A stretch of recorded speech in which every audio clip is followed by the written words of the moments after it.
Assalamualaikum warahmatullahi wabarakatuh. Saya Wafik Madiah dari kelas IPA B dengan NIM 212331107 akan mempresentasikan mengenai pengukuran besaran fisika serta besaran dan satuan.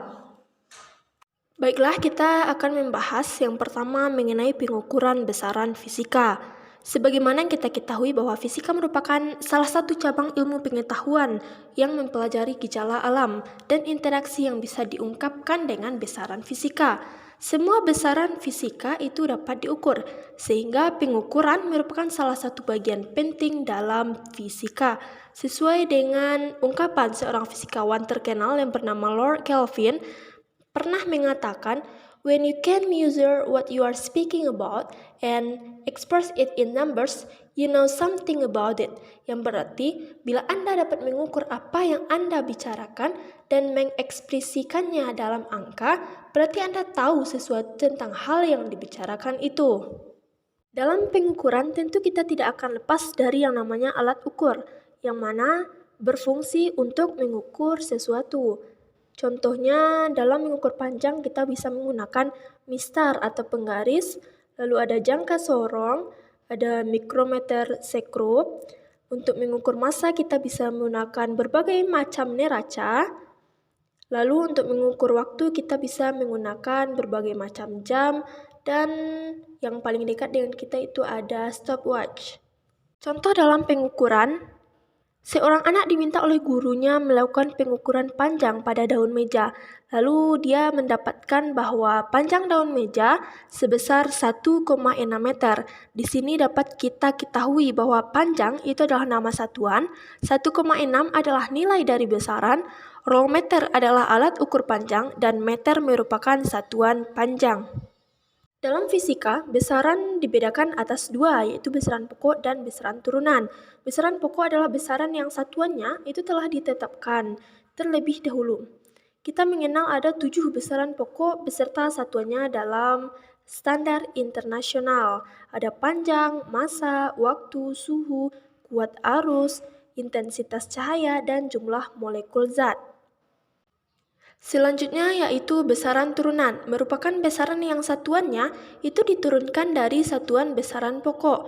Contoh turunan dari gaya, itu dalam SI kan satuannya Newton atau kilogram meter sekon pangkat min 2, itu diturunkan dari 3 besaran pokok yaitu panjang, massa, dan waktu. Begitu juga dengan beberapa contoh lainnya dari besaran turunan yaitu ada luas, volume, massa jenis, kecepatan, percepatan, gaya, usaha dan energi, serta impuls dan momentum. Dalam menyampaikan hasil pengukuran ada 2 hal yang harus diperhatikan. Yang pertama yaitu aturan angka penting. Ada 6 aturan angka penting yang harus kita ketahui dan pahami, sehingga dapat kita praktekkan dalam hal pengukuran. Yang kedua yaitu cara menyampaikan dalam percobaan. Misalnya dalam suatu gejala atau fenomena yang diamati, ada kalanya pengukuran itu hanya dapat dilakukan 1 kali.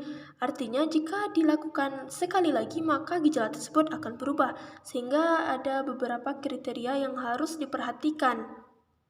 Selanjutnya mengenai pengukuran massa jenis benda beraturan dan tak beraturan. Zat-zat sejenis pasti mempunyai massa jenis yang sama. Massa jenis adalah salah satu ciri khas suatu zat. Dalam huruf Yunani, massa jenis itu dinyatakan dalam huruf Rho, seperti P tapi bukan P ya. Dan didefinisikan sebagai massa zat dibagi dengan volume. Jadi Rho sama dengan M per V. Untuk mengukur massa jenis tersebut, kita bisa menggunakan beberapa alat seperti kubus materi, lalu gelas ukur yang berisi air, ada neraca, dan juga jangka sorong. Selanjutnya yaitu satuan. Satuan merupakan ukuran standar untuk besaran fisika. Dalam satuan dikenal dengan sistem satuan yang dinamakan dengan sistem internasional, di mana digunakan untuk kepentingan komunikasi ilmiah di seluruh dunia. Besaran dalam fisika juga dibedakan lagi menjadi 2, yaitu vektor dan skalar menurut arahnya. Skalar dengan simbol A merupakan kuantitas yang hanya memiliki besaran saja. tidak mempengaruhi arah, dan memenuhi aljabar biasa. Sedangkan vektor, simbol A tebal atau A dengan panah di atas, merupakan kuantitas yang memiliki besaran dan arah, memenuhi aljabar vektor, dan panjang panah itu merupakan besarnya vektor, serta arah panah merupakan arah vektor. Titik pangkal vektor itu disebut dengan titik tangkap vektor, sedangkan garis yang berimpit dengan vektor disebut dengan garis kerja vektor. Di sini bisa kita lihat diagram vektor A dalam sistem 2 dimensi, di mana besarnya yaitu A sama dengan AX kuadrat ditambah AY kuadrat yang diakarkan. Lalu untuk arah, itu tan pangkat min 1 di dalam kurung AY per AX. Di mana komponen skalarnya yaitu AX sama dengan A cos theta, sedangkan AY sama dengan A sin theta. Di dalam vektor juga ada operasi bilangan. Yang pertama yaitu perkalian vektor, di mana di sini yang dikalikan adalah titik. Contohnya itu yaitu A kali B sama dengan AB cos theta, atau bisa juga kita cari dengan cara AX BX tambah AY BY tambah AZ BZ. Cara kedua untuk perkalian yaitu dengan perkalian silang. Untuk mencari titik C, kita bisa menggunakan A kali B, di mana setelah dijabarkan didapatkan 3 cara untuk CX, CY, dan CZ. Lanjut, yang kedua yaitu penjumlahan vektor, di mana di sini kita bisa melihat bahwa caranya ya tinggal dijumlahkan vektor A ditambah vektor B, sehingga besar dan arah vektor itu diukur secara langsung. Lalu juga ada pengurangan pada vektor. Yang pertama, sebuah vektor jika dikalikan dengan min 1 itu besarnya tetap, tetapi arahnya berbalik 180 derajat. Dan yang kedua, pengurangan vektor berdasarkan operasi penjumlahan vektor. Jadi kalau panahnya sama, searah ke arah yang sama, itu bernilai plus, sedangkan kalau arahnya berbeda, itu menjadi pengurangan. Untuk mencari resultan dari dua vektor, kita bisa menggunakan 3 cara. Yang pertama yaitu aturan jajar genjang. Dengan menjumlahkan kedua vektor, lalu untuk besar vektor resultan bisa kita cari dengan cara A kuadrat tambah B kuadrat ditambah 2AB cos theta yang diakarkan.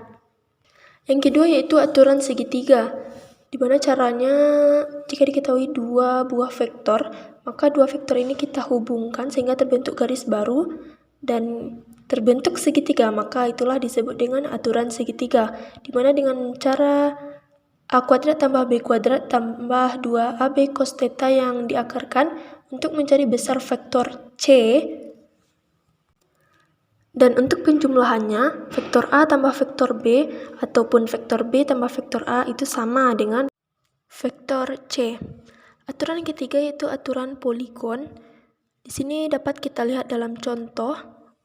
Awalnya vektor 1, 2, 3, 4 itu keluar dari titik O, sehingga kita buat skema yang baru sehingga dia saling terhubung dan dapat kita cari dengan cara A kuadrat tambah B kuadrat ditambah 2 bukan itu. Sehingga hasil yang diperoleh akan sama bila vektor awal dan vektor-vektor yang dipindahkan serta urutan pemindahan yang berbeda asal syarat pemindahannya dipatuhi, yaitu baik besar maupun arah vektor yang dipindahkan tidak berubah. Yang terakhir ada vektor satuan yang memiliki nilai dan besar yang sama, yaitu 1. Vektor satuan dalam sistem koordinat kartesius dinyatakan dengan I, J, dan K yang saling tegak lurus. Sekian penjelasan dari saya dan terima kasih. Sampai jumpa di video selanjutnya. Assalamualaikum warahmatullahi wabarakatuh.